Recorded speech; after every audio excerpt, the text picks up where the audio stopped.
Welcome to What the Mom podcast. You are listening to Doulas Petra and Jacqueline. Motherhood can be isolating and hard. We are two doulas that want to provide a safe place to talk about all things mom. From pregnancy to birth to postpartum to parenting. Join us as we have real conversations about real life.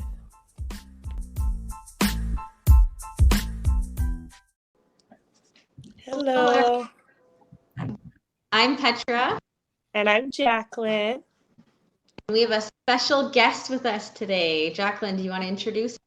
Yes, I do. So me and Sarah met, probably 8 years ago, just over 8 years ago, through a business that we're a part of together. And we just really thought it'd be beneficial to have her on because she's a wealth of knowledge. So she's a mom of two and a certified holistic nutritional consultant who graduated from the Canadian School of Natural Nutrition in 2014. She helps women struggling with chronic inflammation to identify foods and allergies so that they kind of can take the guesswork out. She is going to share some knowledge on nutrition in pregnancy and in postpartum. We feel like it's so beneficial because a lot of new moms don't even know where to start. And I know personally for me, with my first pregnancy, my diet was so bad. And my son turned out to be only 5 pounds. And there was a reason for it because he wasn't getting the right nutrition. And I wish I would have known about the knowledge that I know now. But yeah, I'm just so excited to have you on, Sarah. Oh, well, thank you so much, Jacqueline and Petra. It's so nice to have been invited to speak with you guys tonight. So thank you. Yeah. You're welcome. So, Sarah, what led you to this line of work? It really was my own personal experience with my health. So I was on the path to becoming an elementary teacher in university. And I got to a point where no matter what I ate, I felt sick. And I remember being at family functions where there would be food, like really good food, Chinese food, and I couldn't eat any of it. I had to eat like a banana. And I was so mad. I was so distraught that I couldn't partake in those regular family functions or eat what anyone else ate without feeling horrible. And it wasn't until I uncovered my own food sensitivities and more information about nutrition where things really started to change for me. And I remember when I finally, with all the trial and error and guesswork that I was doing on my own, I realized I had a food allergy to something that was really prevalent in my diet all the time. And for the first time in years, those symptoms went away. I felt like a normal person. I had normal digestion, and I didn't have to carry meds with me everywhere I went. So when I went through that experience, I really felt called to help others and be that guide for them so that they didn't have to do that on their own, because it's so much trial and error, and just the power of nutrition was huge, and I wanted to scream it from the mountaintops. So that's what led me here. That's so awesome. Yeah. Well, I guess my first question is going to be about morning sickness. This is something I've had a lot of moms talk to me about. They're just so sick with morning sickness that they feel like they can't get anything down. So what would be your advice to these women on how they can still get nutrition in when they have such bad morning sickness?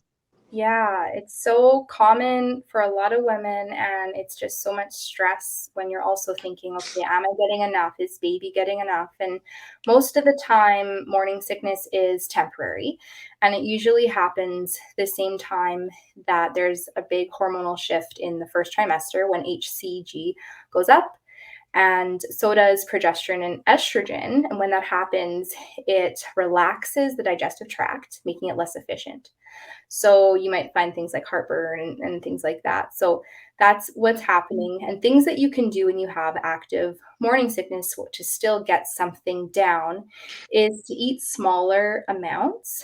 That's going to help. I don't know if you guys ever experienced that. I know that when I ate a big meal, especially later in the evening when I was pregnant, I would feel full up to here. And that is just all that is lower stomach acid because of that less effective stomach because of those hormones.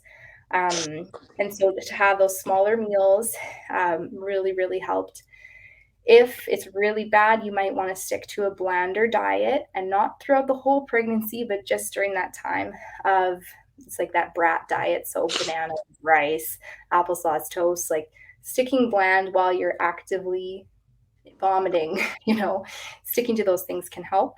Of course, things like ginger, peppermint, bone broth. For myself, I even found that black licorice, I had these little organic black licorice candies that really helped my heartburn. That's another one. And then making sure that you're eating hydrating fruits and vegetables, things like watermelon, cucumbers. So you want to keep your electrolytes up when you're so much is coming out. And also higher protein can help with some of that nausea. So just kind of trial and error. But remembering that the body's wise and baby's always getting what it needs. And if anything, it's going to pull from mom. But if it's temporary, not a huge concern. But obviously, if it lasts longer than the first trimester, to talk to your doctor and talk about options so that that doesn't become a problem where you're depleted. Yeah, that's awesome.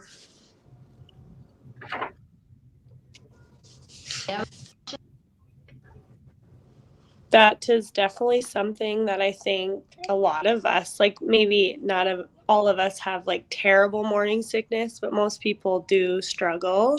And it's nice to have those tips. So thanks for that, Sarah.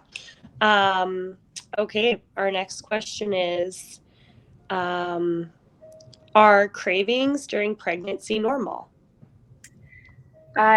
I want to say yes. There's a lot of different reasons why cravings can come up, and cravings go hand in hand with food aversions.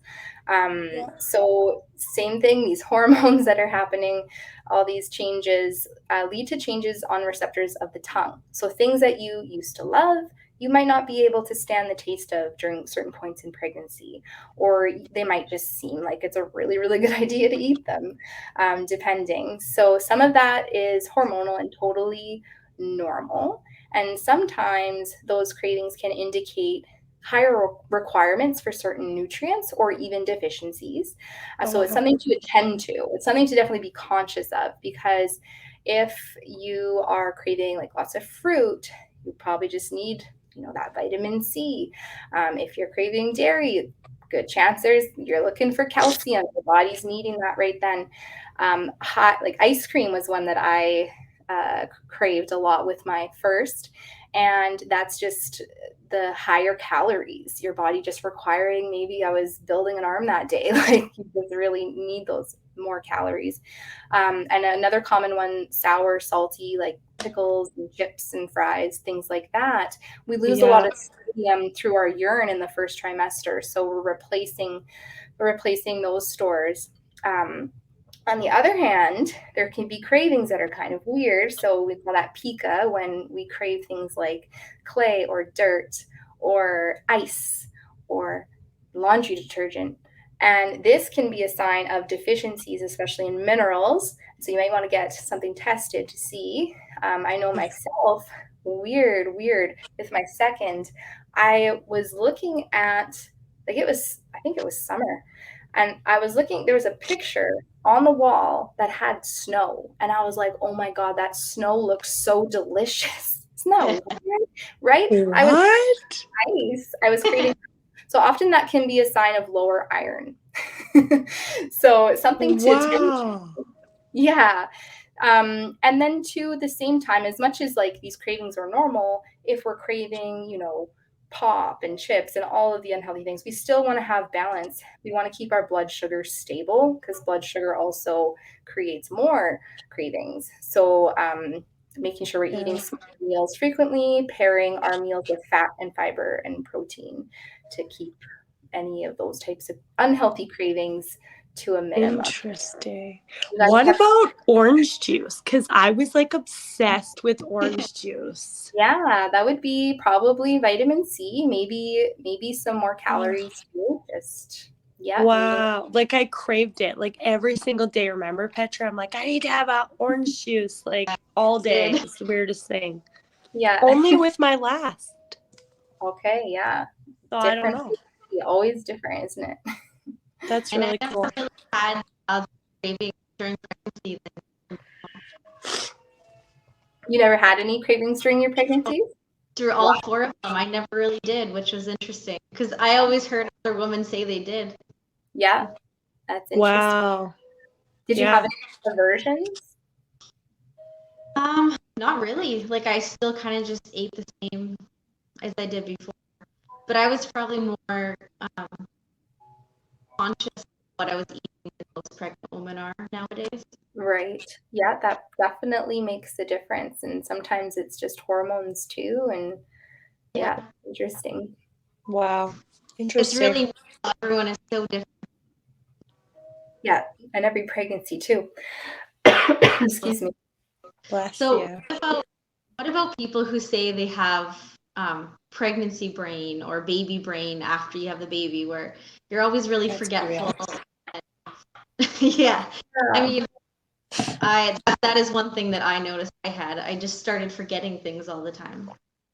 Right. Yes, it's super common. And what this is, so there's so many changes happening in the body when you're pregnant, and it really takes a toll on us. Like I said, baby's going to get everything they need. But sometimes, if we're not nourishing properly, or just because of the high demands, or if we have stacked pregnancies, one after the other, and not having that recovery, it takes a big toll on us. So they say that nutritionally, it takes up to 10 years.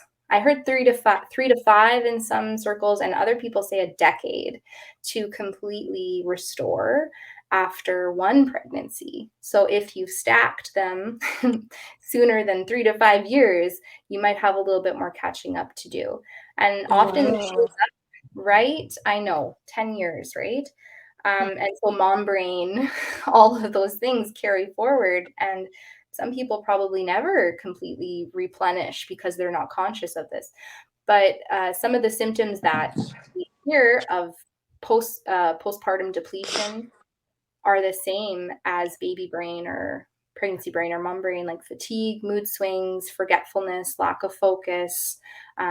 What's happening when you're pregnant is your brain actually shrinks and is socially re-engineered for you to love that child and take care of a baby. So there's so many changes happening in the brain that kind of change you forever, right? And then when you think about it, being pregnant, and then all of a sudden you're giving birth, and then you're breastfeeding, and every step is like different hormonal shifts. So yeah, then lack of sleep and all of that stuff. But it starts, when we're replenishing, talking about coming out of that, because you absolutely can and should be able to get your cognitive function back. It starts in the gut. 90% of the body's serotonin is found in the gut. And so the 3 things that I talk to people about are healthy eating. So starting with balancing your plate. So if you think of your plate, you've got half your plate fruits and veggies, a quarter of it is lean protein, and another quarter is, grains, whole grains, things like that. But it's really that micronutrition where most people lack. So that half your plate, fruits and veg. Supplementation can be warranted, and then moving our bodies, getting vitamin D, all of those things help things to come back into balance. And hydration as well. Need water. Absolutely. That's awesome. I had 4 babies in 7 years, so I guess that's my reason. Yeah, it checks out. Where's my brain these days? I didn't know that though. Like I heard them say your brain shrinks, and I was like, really? But there's actual science to it. Okay. That makes sense. Cool. Very cool how the body works. Thanks for talking about that. That's awesome. It's crazy. It really is. I never even thought of that. But I mean, it makes sense why, right? It is a lot of work growing a human. And then it's not even just physically. It's like, also, what about all the changes emotionally and spiritually and like, socially? There's so much that's going on, and it makes sense that, we take some time to adjust to that on all levels. Absolutely. And I never even thought of that. It's like you need to give yourself grace because that's a big thing. It's not an easy thing. It's for life, right? So, yeah, that's really cool. Where are we? Okay, how much tiredness is normal in pregnancy and postpartum, would you say? I would say that, a certain amount, like we said, like with the pregnancy brain, that fatigue often goes along with that. So Yeah. I would say, there's a certain amount that's definitely normal, especially when your body's getting used to waking up more often. Isn't it so amazing how it does that? Because it's training you to wake up for a baby to wake up in the middle of the night, right? It's so nuts. So some of that is definitely normal, but again, being conscious of what we're putting in, all the things like the healthy eating, the balanced plate, the hydration movement, vitamin D, all those things play a role. And that's the bare floor. That's where we start if there is that fatigue that's concerning. Yeah, that makes sense. Yeah, that makes a lot of sense for sure. I mean, and if you like, I feel like when I was not taking care of my health, I was a zombie and it was awful. But then when I learned about nutrition and oh my goodness, it actually fuels your body, it's like, oh my gosh, now I have energy all day. And like when I'd get up with my first in the middle of the night, I would be dead tired and I couldn't function the next day. And then because I found something that really helped me with my third, I like could wake up during the night and then I would get up all day and I would have energy all day. And I'm like, whoa, it's just so different. And I just wish that I knew that in my first, because we're like setting the stage for their health as they go on and as they get older. And it's just knowledge is power, right? And I'm so grateful that I know now because I've been able to thrive in that way. But before, I feel you, mamas. It's not fun. So, Yeah, I see so many moms struggle. And that's why I'm so glad you guys are doing this, because I think that there's really simple things people can do to help that process. And if they knew that before they're pregnant, they wouldn't have to experience all of the nastiness. So It's true. yeah. Sorry, what was that? It cut out. Learn from our mistakes. Yeah, definitely. Yeah. Yeah. Yeah. It's a good thing. People are often talking about like prenatal vitamins, right? So they talk about you need to take it if you're trying for a baby. They start taking it early. They take it all through your pregnancy. Take it even after you have a baby. So from a nutrition standpoint, is that something that's actually a necessity? Like, do we need prenatal vitamins? And if we do, is there certain ones that we should be taking that are better than others? Yeah, it's such a good question. And there's like multiple questions to that question. So in that question of do we need prenatal vitamins, I first have to say, like, okay, do we have gaps in our nutrition and our food quality? Yes, we do. Do we need to bridge that gap during pregnancy? Yes, we do. Is prenatal vitamins the best technology out there to achieve better outcomes? Questionable. So it is the standard of care still. And if you go to your doctor, like they will say, take your prenatal. And at the end of the day, moms need to do what they feel is best for them. I know lots of people who choose to take that prenatal because it's so ingrained in us, and it's better than not in their minds. And I don't want to ever overstep a doctor's recommendation. So if you feel prenatal is right for you and you're happy with what you have, then stick to it. There is some evidence that has come out that some professionals, especially in my line of work, question just quality of different ones. So in 2016, the Journal of Drugs and Therapeutics found that prenatals don't actually lower complications during pregnancy.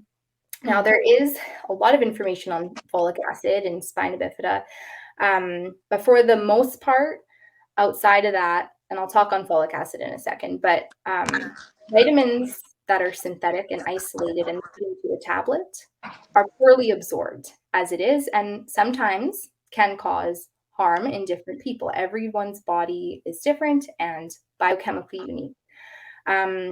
With folic acid, some of the new research that people are just starting to hear about is that there is a genetic, I don't want to say mutation, there's a gene that 30 to 40% of the American population has, which is MTHFR. And what that means when you have that gene is you cannot break down synthetic isolated folic acid, and your body will actually store it as a toxin. So our bodies are designed to get our nutrients from food. We are not so evolved, like our bodies are not so evolved that we understand how to break down that isolated synthetic prenatal tablet. And like I took a whole food supplement that was made from concentrated fruits and veggies during my pregnancy, and it contained natural folate rather than synthetic folic acid. That was enough for me. Some people take that down to prenatal, and that's totally up to the person. But with that supplement, all the fruits and veggies are juiced, and the skins and the pits and the peels all go in there. And lemon peel is an excellent source of natural folate. So that was a great, safe way that I felt I could get that nutrition during my pregnancies. Wow. Nature's amazing, though. Yes, and that's what we're designed to take in, when people take those vitamin C emergency things, like those electrolyte things they put in their drinks, it's like, where in nature would you find vitamin C alone? You wouldn't, because even in an orange, there's tens of thousands of phytonutrients in there, not just vitamin C. So your body's like, what is this? I'm probably just going to pee it out. Like, it's not really absorbing the same way as natural, like if I were to eat an orange. So if we can get it from food first, that's the important part. And then we supplement with whole food concentrate is what I teach in my practice. Yeah. Can you share about what that is? Yeah, so I took Juice Plus. So what I like about that as compared to some of the other types of whole food formulas that have come across my path is that it is NSF certified. So the fruits and vegetables and all along the whole process that they're grown and then encapsulated, it's tested to be safe and pure. So anything that doesn't have that certification from a third party could literally have anything in there and say that it's something else. So a greens formula or something, that you put in your smoothie, if it doesn't have that third party certification, it could literally be ground up grass clippings from someone's backyard. And they're like, this is a real problem with supplements and vitamins and shakes. Like, it's really that quality, independent quality control. So that's why I recommend that brand specifically in my practice. That's so awesome. Jacqueline, you took that with your third pregnancy, right? I did, and I can't even compare it. It was like night and day. My friends that were pregnant at the same time, they were tired, and like I wasn't even tired. And in my first and my second, when I didn't have it, I was a zombie, and my iron was low, and this time it was not, and everything was just amazing. So the birth weight, everything. So that's how I met Sarah, and I'm so grateful. for everything that Juice Plus has done for me and my family. So thanks for sharing that. Yeah, I'm happy for you, Jacqueline. And I was lucky to have been introduced to that and taking it way before my pregnancies. But I also don't have anything to compare it to then, because both of my pregnancies were no complications, super healthy. I had good energy pretty much the whole way through. And postpartum, I will also say chiropractic, huge plug for that, because I think that had a huge thing to do with my easy births and everything. But I think the two combined, nutrition and then your spinal alignment, really key. Really key. And would you say that after you have a baby, you should see a chiropractor just to like get everything back to where it's supposed to be? 100%. So my husband's a chiropractor. So I had care during pregnancy, going into labor. Oh my gosh. He gave me an adjustment as I was in early labor, and like I was in quick labor after that. Like, wow. I wish. This went so fast. And then so afterwards, so I didn't experience the back pains and hip pains and things that a lot of pregnant people talk about. And then also it's important to get the baby looked at too. And it's very gentle for babies, but the birthing process isn't so gentle, especially if it ends up being, a forceps delivery or something like that. Definitely bring baby in to a chiro. Colic. I've heard colic, like they've actually like just adjusted them and then they just don't got colic anymore, and you're like, what? There's so many stories. Yeah. That's amazing. Like, Brett has stories from in his clinic where the mom comes in, baby hasn't stopped crying in weeks, it's just this horrible thing. And then there's a little adjustment, and then it's like baby stops crying and mom's like, oh my God. Wow. It can be that. Sometimes it's not always that dramatic, but sometimes it is. So wow, that's amazing. I didn't know that. So that's really cool. Little side note, chiropractic plug. Yeah. Now that I've heard that, I'll definitely be recommending that, especially as a doula.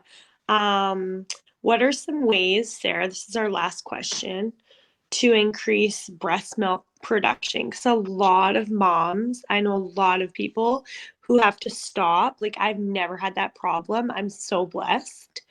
But, some people they don't produce, and then they put them on medication, and it sometimes helps, it sometimes doesn't.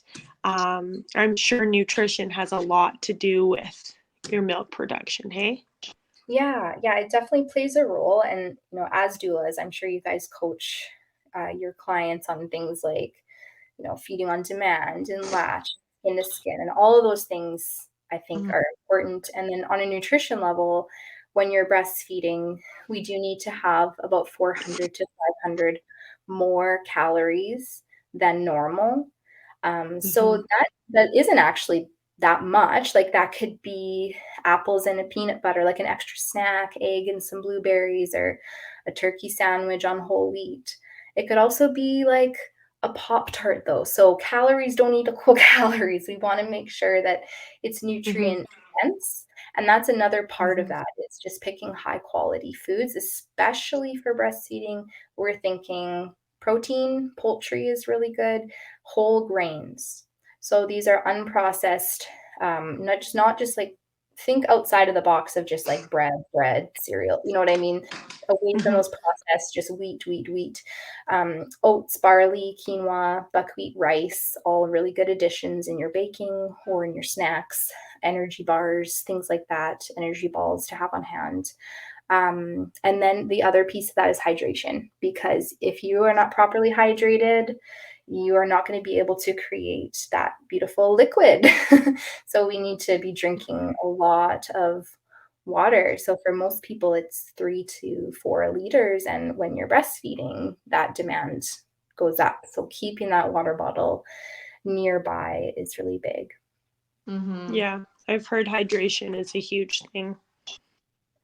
Yeah, definitely. So that's the ground floor stuff you'd want to tackle first. And then, if there continues to be issues, then obviously you get help and you get guidance.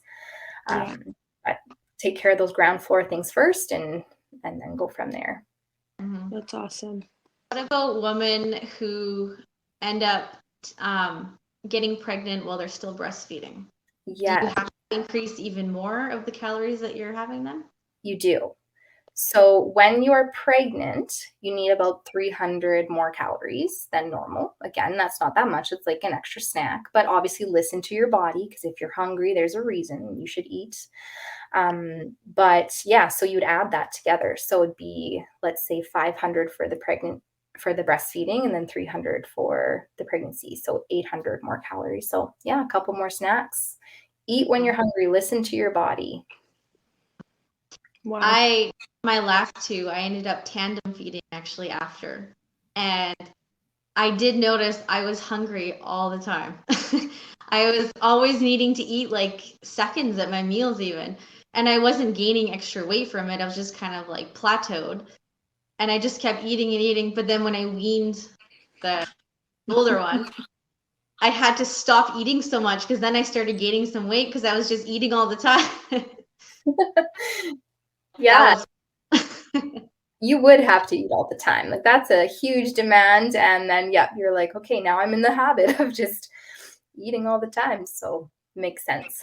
A little adjustment there. But kudos to you. That's a big commitment to tandem feed.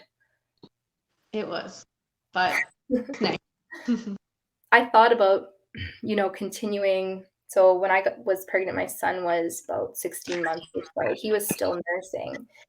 And I thought, I'll just keep breastfeeding, but something happened with the taste of my milk, I think, because he started to like gag at the nipple.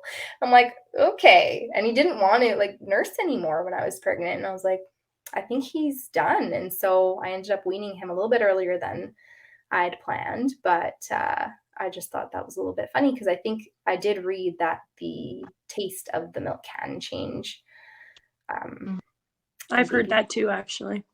Doesn't happen to everyone though. So that's good to know that like you were able to. Yeah, my daughter kept nursing all through pregnancy. I did almost fully dry up. It ended up turning to the colostrum, but she still nursed at that point. It was mostly for comfort and nutrition though. But I mean, it was still really good for her. So it was nice. Yeah, that's awesome. Yeah, I did a little bit with Ben and Sophie, but not that long, because I think Ben, he just kind of didn't want to anymore. So yeah, it's good to breastfeed your babies if you can. Yeah, obviously fed is best, but if you want to breastfeed, there's help out there. So yeah. Yes. My youngest would have kept on going, I think, to this day if I'd let her. Like, it's so funny how they remember. Even years later, you're like, you remember, don't you? Because sometimes they're just weird, digging in your shirt and stuff, and you're like, you have memories. Yeah. Memories that last forever. But our bodies are amazing. It's so cool what they can do. Like, we literally create this human, we birth this human, we can usually feed this human, and you do it all while still just doing everything else in your life. Yeah, it's insane. Until you go through it, you don't know, right? And then you go through it and you're like, wow. And the birth, wow. Like, your body just knows what to do. So cool. Birth is amazing. So really cool. So, Sarah, how can people find you if they want to get a hold of you? You can find me on Instagram at Sarah Klesko, Klesko. I'm sure on the podcast that will be there. And then, you can send me a message and we can connect and see what your goals are. I offer a discovery call so we can chat and see, give some resources, even if we don't end up working together. I'm happy to give some guidance to anyone who wants to increase their nutrition and feel better. That's so awesome. Great. Well, Yeah, we'll thanks. put the information in the show notes, as well as We'll leave a link for anyone interested in the Juice Plus capsules that we talked about earlier as well. Mm-hmm. But everyone knows. Reach out. Thanks so much, Sarah. Awesome. Thanks, ladies. Thanks for having me. Thanks, Sarah. Love you. Bye, everyone. Thanks for Bye. joining us. Bye.